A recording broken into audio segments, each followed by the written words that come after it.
तो यशा साहब, ये पीडीएम का क्या हुआ है? पीडीएम शेख रशीद साहब कहते हैं कि ठुस हो गई है और अभी लॉन्ग मार्च के लिए मजीद 6 महीने जो है ना वेट करना पड़ेगा। तो पीडीएम के साथ हुआ क्या है? ये इन्होंने जाती मफादात की जंग थी, ये क्या हुआ है? बिल्कुल जो तहरीक एक चलाई थी उन्होंने, तो लगता है रास्ते में रह गए। बुनियादी तौर पे यही कहा जा सकता है कि घर को आग लग गई, घर की तरह से यहाँ पे भी कुछ ऐसा ही हुआ है कि पीडीएम को तमाम तज्जियाकार और लिखने वाले यही कह भी रहे थे, लिख भी रहे थे कि पीडीएम को जो नुकसान होगा वो मरियम नवाज शरीफ की जो तकरीरें हैं उनकी वजह से होगा। लेकिन हैरान कुन तौर पर पीडीएम को जो नुकसान पीपल्स पार्टी ने पहुंचाया है, वो ना जेयूआई फे की बस की बात थी, ना ही पीएमएलएन के बस की बात थी कि इतना नुकसान पहुंचा सकते।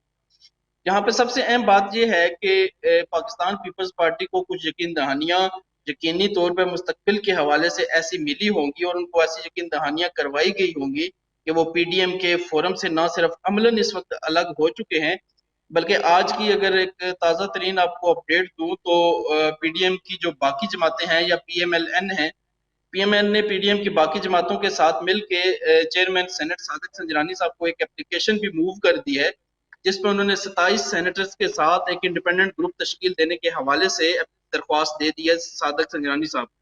और यकीनी तौर अच्छा। पे मुस्तकबिल की जो सियासत होगी उसमें पाकिस्तान मुस्लिम लीग नून जो होगी वो सेनेट के अंदर हत्ता कि अपोजिशन बेंचेस के ऊपर भी पीपल्स पार्टी के साथ बैठने को तैयार नहीं। और आज की एप्लीकेशन का मोटिव भी यही है कि पीएमएलएन सेनेट में आने वाले दिनों में आपको पीपल्स पार्टी से अलग बैठी हुई नजर आएगी।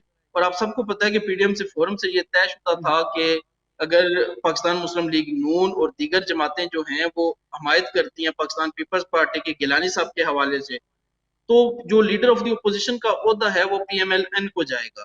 लेकिन आपने देखा कि जरदारी साहब यकीनी तौर पे सियासी बाजियां खेलने में माहिर तस्वर किए जाते हैं और उन्होंने भी एक ऐसी बाजी मुकम्मल तौर पे उल्टा दी है जो अपोजिशन बजाय जीतती हुई नजर आती थी। अगर यही सूरत हाल पीडीएम जो जारी रखे हुए थी पिछले 6 महीने से, 2 से 3 महीने ये सूरत हाल अगर जारी रहती तो यकीनी तौर पर हुकूमत के लिए मुश्किलात पैदा हो सकती थी। लेकिन जरदारी साहब क्योंकि गुरु माने जाते हैं पाकिस्तान में इस वक्त सियासत के, उन्होंने पूरी बाजी ना जी जी। सिर्फ अपोजिशन की उल्टा दी है, बल्कि इस वक्त मुकम्मल तौर पे जितने फवायद पीडीएम जो अपोजिशन को हासिल हो सकते थे वो तमाम फवायद इस वक्त पाकिस्तान पीपल्स पार्टी हासिल कर चुकी है। और मतलब ये कहने का काफी मतलब यह है हद कि तक वो जरदारी साहब ने इस्टेब्लिशमेंट से हाथ मिला लिया, इसका मतलब है। बुनियादी तौर पे कुछ भी कहा जा सकता है, लेकिन इंतहाई महफूज अल्फाज यही होंगे कि जरदारी साहब ने सिंध की हुकूमत इस वक्त महफूज बना ली।